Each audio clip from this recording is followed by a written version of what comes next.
بسم اللہ الرحمن الرحیم۔ قرض اور تنگ حالی سے نجات کی دعا۔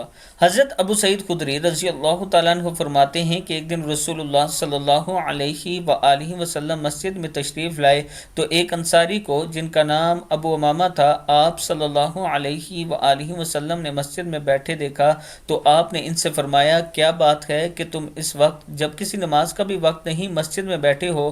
تو انہوں نے عرض کی، حضور مجھ پر قرضوں کا بوجھ ہے اور فکروں نے مجھے گھیر رکھا ہے۔ تو آپ صلی اللہ علیہ وآلہ وسلم نے فرمایا، میں تمہیں ایسے دعائیہ کلمات بتا دوں جس کے ذریعے دعا کرنے سے اللہ تعالیٰ تمہاری ساری فکروں سے نجات دے گا اور تمہارا قرض بھی ادا ہو جائے گا۔ حضرت ابو امامہ رضی اللہ تعالیٰ عنہ نے بیان کیا کہ میں نے عرض کی، حضور ضرور بتائیے۔ تو آپ صلی اللہ علیہ وآلہ وسلم نے ارشاد فرمایا، تم صبح و شام یہ کلمات پڑھا کرو، بسم اللہ الرحمن الرحیم، اللہم انی اعوذ بک من الہم والحزن واعوذ بک من العجز والکسل۔ یہ سین کے اوپر زبر ہے، کاف زبر کا، سین زبر سا ہے یہ، والکسل واعوذ بک من الجبن والبخل واعوذ بک من غلبۃ الدین وقہر الرجال۔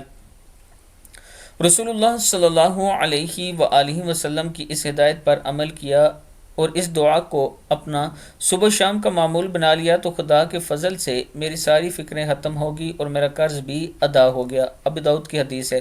اس کے ساتھ میں اپنے دوستوں سے گزارش کروں گا کہ ایک جامع مسجد ہے جس میں آپ دوستوں کے تعاون کی ضرورت ہے۔ مسجد تقریباً کمپلیٹ ہو چکی ہے، اب اس میں کارپیٹ اور ٹائلیں وغیرہ لگانی ہیں اور وضو خانے اور واش روم میں ٹائلیں وغیرہ لگانی ہیں۔ آپ دوستوں سے تعاون کی اپیل ہے۔ یہ میرا واٹس اپ نمبر ایزی پیسہ اور جیز کیش اسی نمبر پر موجود ہے۔ راولپنڈی کا اگر کوئی شہری اس میں تعاون کرنا چاہتا ہے تو خود بھی آ کر دیکھ کر مسجد کا کام کروا سکتا ہے۔ السلام علیکم ورحمۃ اللہ وبرکاتہ۔